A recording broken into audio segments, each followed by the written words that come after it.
Voice Radio. Believe it. Hi, this is Orby with Carib Voice Radio coming your way live inside Straight Talk and Motivation. Reloaded, we're back here. This is the sixth installment of our 10 plan show for this year. And as we move through these 10 phases, we're going to be doing some wonderful things. Last week, you had the guys on, they had a good time. And coming up this week, we will have a very special guest joining us. And her name is Dr. Pamela Gurley. That's a very nice name. The president of BGBB Literacy Foundation. And let's tag this website early on in the show, www.bgbbblit.org. And they're going to be having a very special event coming up. And she's going to tell us a lot more about that, sponsorship opportunities and so on. It's for kids. And I love that, I love that whole notion of the kids' red carpet book tour and literacy festival. You have a lot of sponsorship opportunities happening. She's going to share a little bit about that. And this is going to be the 6th annual Kids Red Carpet Book Tour and Literacy Festival. It's kind of syncs with the International Cultural Festival that has been going on for 6 years. So I love that whole opportunity, that whole notion right there. So welcome to the show, Dr. Pamela. How are you? I am better than amazing and feeling extremely blessed. So thank you for having me come, I always say, lend my voice on your platform.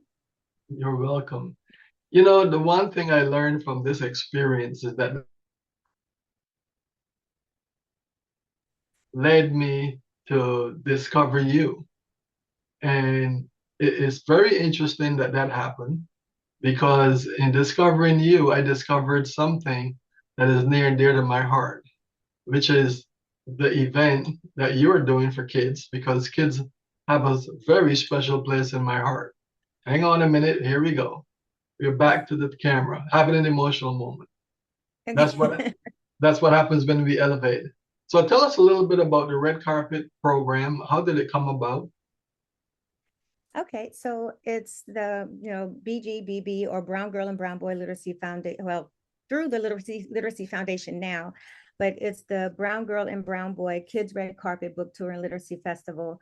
And while it's much bigger now, where I am very inclusive of Black and Brown BIPOC authors, it originally did not start that way. It didn't even start under the foundation. It didn't even start under the foundation. So back in oh my gosh, let me think back now, 21. Mm-hmm. Yeah, back in 2021, I published my first children's books, and I wanted something unique for a signing. And I've done signings before, but I think it's very different when you want to have something for kids. Kids don't want to just sit and hear you read to them. They want to have fun. Their attention span is a lot shorter than most adults. And so I wanted something fun for them. So I curated a red carpet experience for them. And I did read, but I was the only author. And it was hosted in Atlanta. That was the very first one back in 2021. Wow. And even I had Getty photographers. I had a Getty photographer come and take, photos, and it was really nice. But the kids loved it. There was free face painting. There was popcorn and snacks. There was reading. There was a whole lot of different things that I had set up. Now it's much more now, because at the time it was just me, and then I had some volunteers to kind of help out. It was very decorated, elaborate. Oddly, the same decorations from then still stand now. It's how much fun we had. And by year 2, I wanted to share that spotlight. I realized that there are a lot of children who don't get an opportunity to see themselves in books or see the people who write them. And I wanted to cultivate something inclusive, not just for the children, but for authors. And so year 2 in 2022, I started bringing on authors to highlight their own books, because unless you are on a bookshelf, or it's, as I say, it's Black History Month, you don't really get a spotlight on like self-published authors, or you don't have a huge marketing budget, but you still would like to sell your books. And I wanted that for them. And I know how hard it is. I paid a publicist. I know how hard it is to promote your book on different platforms. So I wanted that. I wanted that as a way that I gave back, not just to the kids, but to people who are writing stories and cultivating experiences for children of color.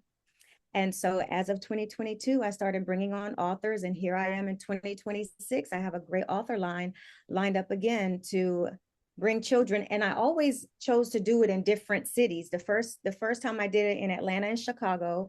The second year, I think I pulled in Jackson, and a couple of other cities. I've done Memphis, Jackson, I've done Atlanta, I think twice. This will be the third time returning to Atlanta. I I did Houston. I did Houston, Texas as well. So I've had time to pop myself and look at the market of different areas.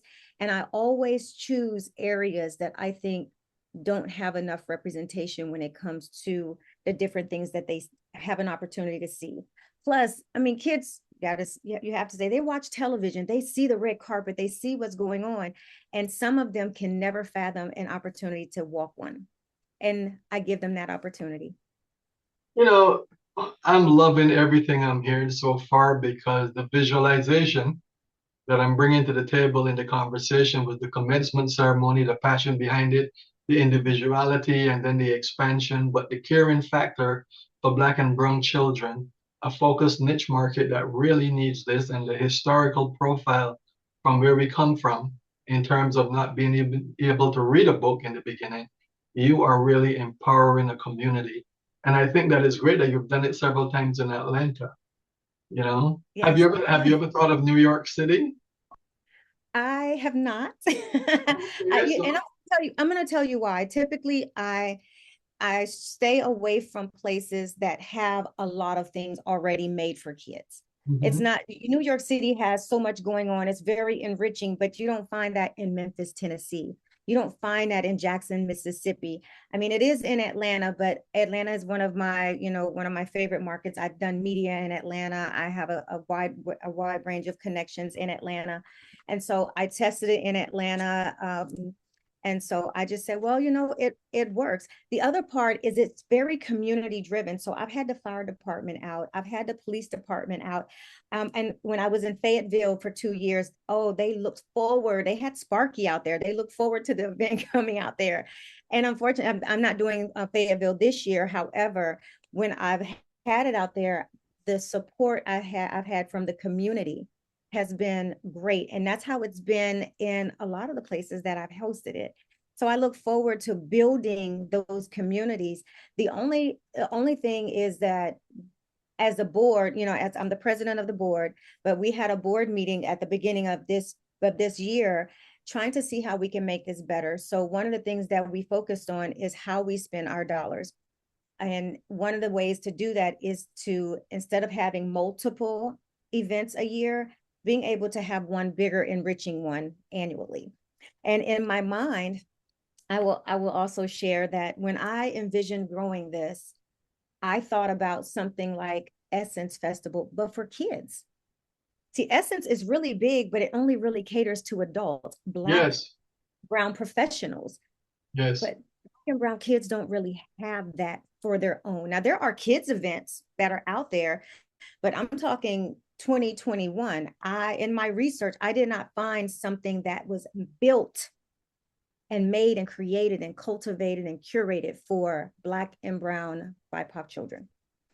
And I love that whole idea. You seem very organized and very strategically driven, and I love that because right now I feel that a lot of young kids need to get back into literacy.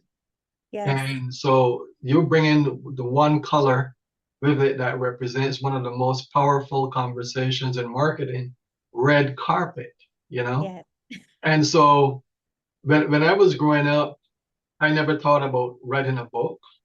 Mm-hmm. But as time went on and I saw a lot of things that took place in my life, I decided to write my own book as a buddy because when you grow up, you don't have parents there to support you, you don't have a dad, you have to find ways to manage your mindset and bring your value to fruition.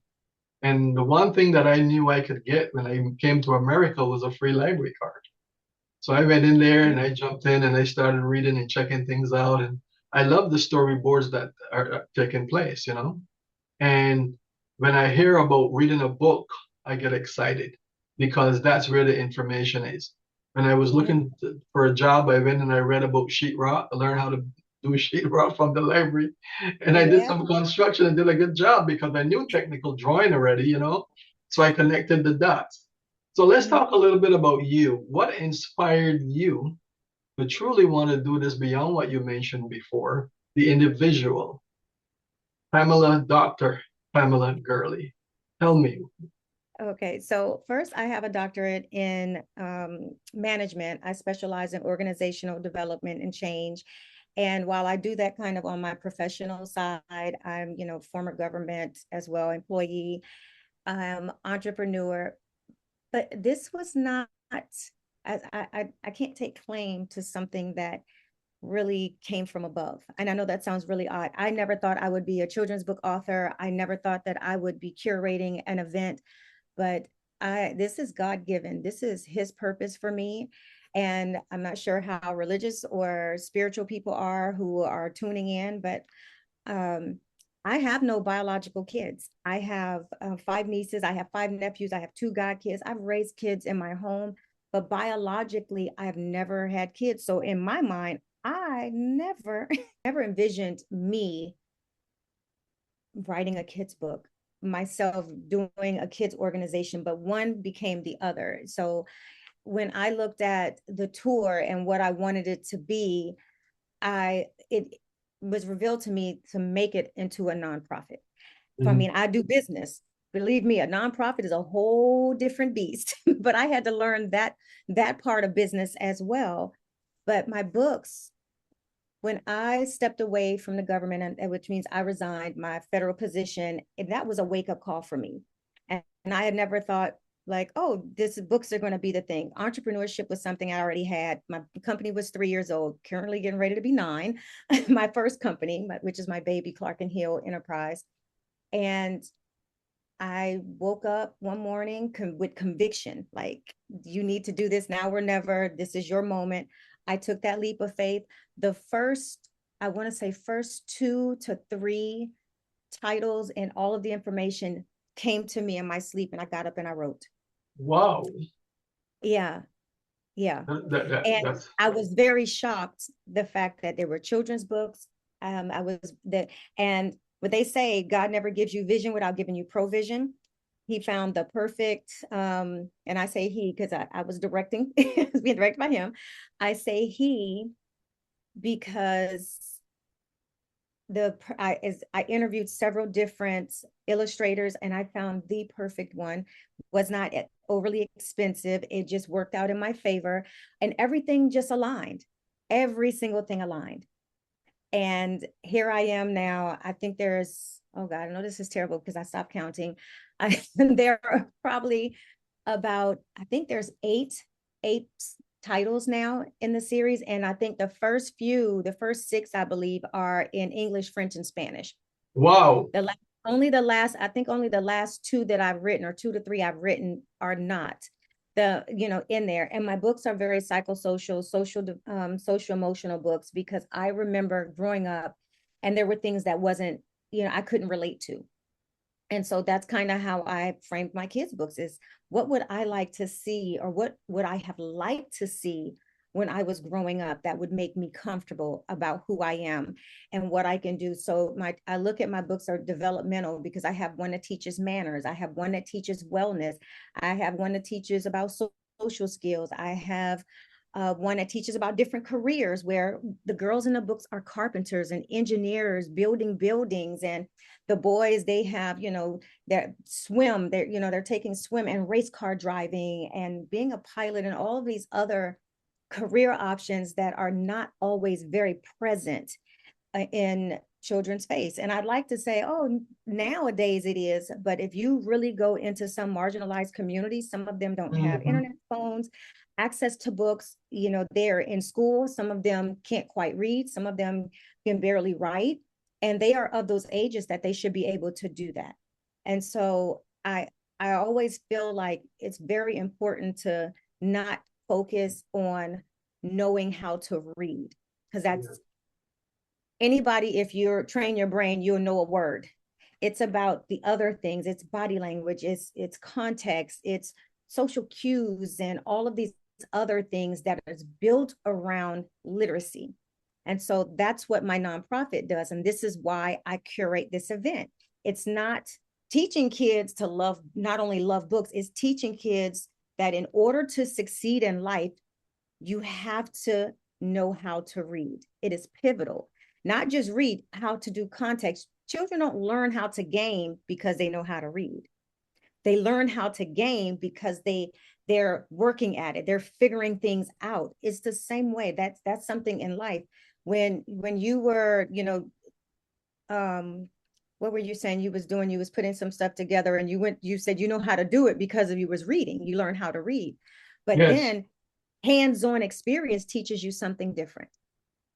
And so that's what this event does. It's there are so many different vendors out there. We've had people teaching kids taekwondo or karate during the event. So I'm hearing a lot of conversations coming out of you in terms of your publications, Yes. your passion for it, and how it revolves around the festival. Yes. Now, tell us a little bit about the vendors that come that you're saying you have an eclectic. Sounds like you have an eclectic moment happening that's truly going to be a festival. And Yeah. tell us more about that. So, and every event is different. I don't get the same ones other than like the police department and the fire department. And I'm going to tell you, in Jackson, Mississippi, when I say I love their fire department, when they come out, they do a demonstration, they come out and do a demonstration. The kids absolutely love climbing all over the trucks. And I would say Fayetteville, North Carolina was really good at that. Well, kids would get in the truck. But to see kids see all of these things, and I'll have to say the in Jackson, Mississippi, majority, I would probably say at least the ones that was out there, 95% were Black firefighters. Wow. What's the chance that these Black and brown children get to see this This is in all its powerful. greatness, and they're doing demonstrations? So that's what I want at my festival. So we've had snow cone makers, we've had people doing taekwondo. There was someone who taught kids how to knit or create little things, and they can take those things home. So our vendors is not just one type that's out there. I mean, even myself, I'm out there. I have puzzles, I have large connect the dots for things. I have tactile things because I think that's important for children as well. So there are a host of different types of vendors that are out there, and they're not all the same in the same area. My goal, honestly, my goal is to be able to have every kind of vendor place where there's a bank that's out there that can teach financial literacy or teach children about opening up a bank account, or even being able to open up a bank account right there or a savings account right there. Because no Mhm. matter how big, how young you are, you're learning very early. I want someone out there to teach insurance, because life insurance is very vital. No one wants to have that conversation, but it's needed to be had for both parents and for children.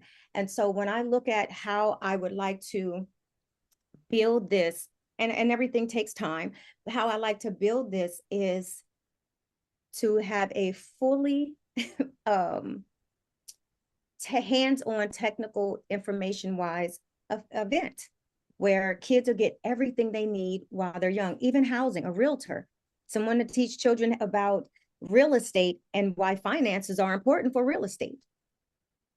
You Teach them know, early. that is such a powerful vision.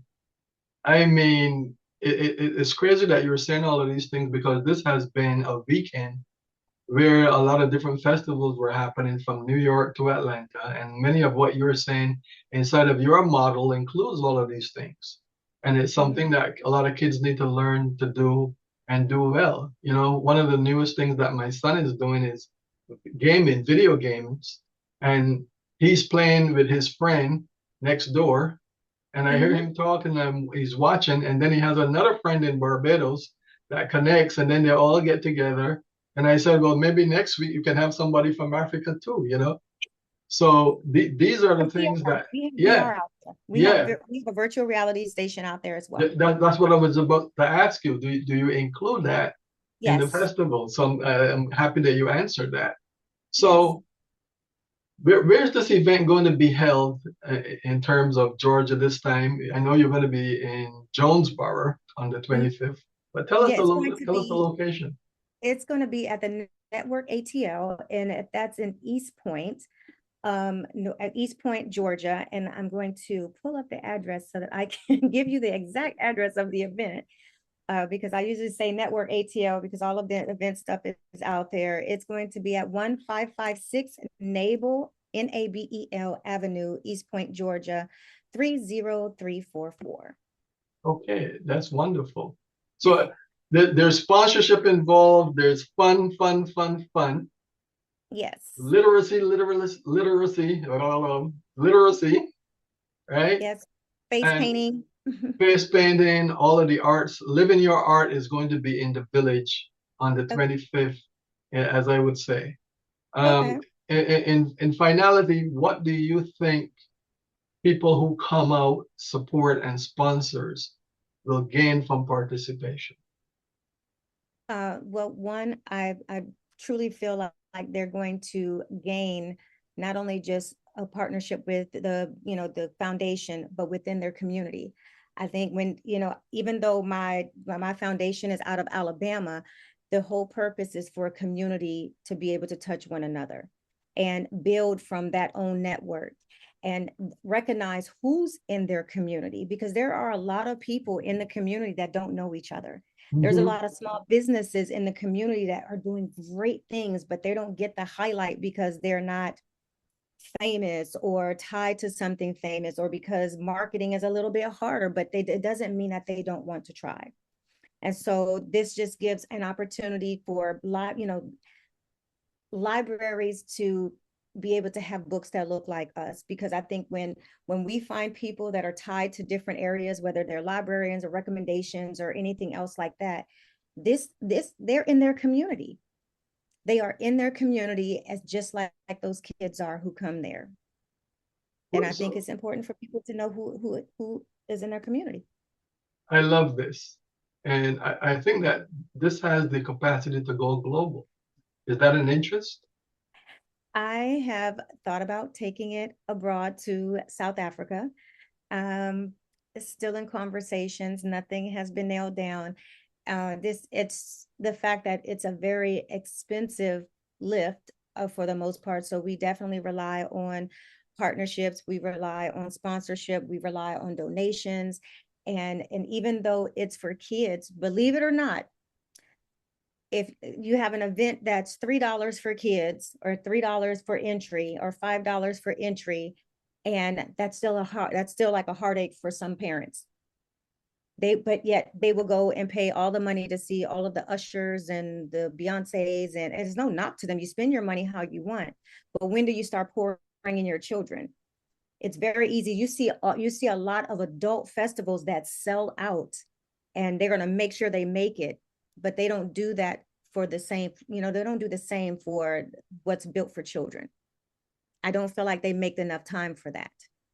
Do you have like an affiliate program that people can buy into to be a part of this event ongoing, perhaps sponsor it that way, that kind of thing? Has that been established yet? Not as of yet. Like I said, this is still this is very new still. I like to think that even though it's 6 years old, it's still very new. We're still learning along the way. This is the first year that we've ever not did multiple cities and with the home to focus on just one. Do I have a permanent home for it yet? No, I don't. I don't. And I don't feel like that's something that I'm going to rush. This is what I am doing. I do because it was given to me and purpose for me to build something. And I am not going to be discouraged because of things not working as fast, because when things work as fast, it means that okay, what can go wrong a lot faster. So I'm very methodical Mhm. from year to year. My board and I have conversations about, how can we make this better. If you try to build it too fast, it can become overly expensive, and you don't have the same level of support.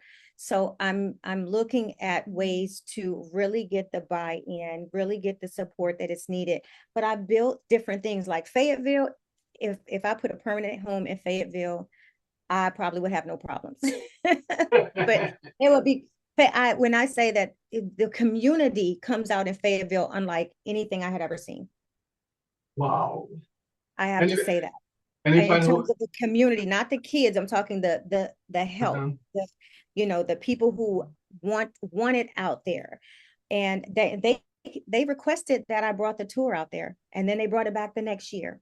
Wow. And so because I honed it down to one city, it was an agreement, a discussion with the board of where we would put it this year, and Atlanta was chosen. And partly Atlanta was chosen because it's a good testing spot for other things, because that's one of the places that has been really successful for the last 2 times that we've hosted out there. Okay, great. Any final words for our audience? I would just say, come out to East Point. Trust me, you would not be disappointed. We have so much fun. Oh, and there's kid karaoke. I'm gonna tell you. Yes, there's kid karaoke. And you would think most kids would be shy. Oh, no, honey. They love to get on the mic. You're holding back. So there's so many different things that go on there. That's why I said it's kind of hard, because everything is built. Now there are some standard things like face painting, kid karaoke, VR that's been consistently a part since 2022. But I want to grow it from there. Oh, also there's usually gardening that takes place out there. We teach kids how, about agriculture. Remember, I said this is about development too. It's not just, hey, let's give these kids books. There's all kinds of different things that's out there that's made for kids. But so I'm hoping, I want families to come out and support. They should. What's fantastic about this is that you're creating an experiential journey from the book to practitioners' approach for growth, development, and sustainability. And I love it. It fits right into my model. And I hope that you can come back again and hang out. And I hope to be at the event with my son, who keeps poking me in the back. I guess he wants to say hi or something, but he's gone now. He's gone now. He was in here for the first time. He never bothers me, but he heard about the kids festival, So thank you so much for joining us. Yeah. Thank you for having me. And I look forward to you coming back again. I hope to be out there and bring a camera with me and get some footage. So I look forward to meeting you and greeting and having some fun. Take care. All right. Take care. All right. You're listening to Carib Voice Radio. This has been Straight Talk and Motivation Reloaded. Don't forget, Dr. Pamela Gurley, president of BGBB Literacy Foundation at www.bgbbblit.org for more information, news, details, sponsorship, and much, much more. It's an eclectic approach that you cannot afford to miss. Get busy, get ready, the 25th of July. Information on the website, and you can also check it out. We'll be updating our site shortly with the information, and join us. We're going to have a lot of fun. Take care.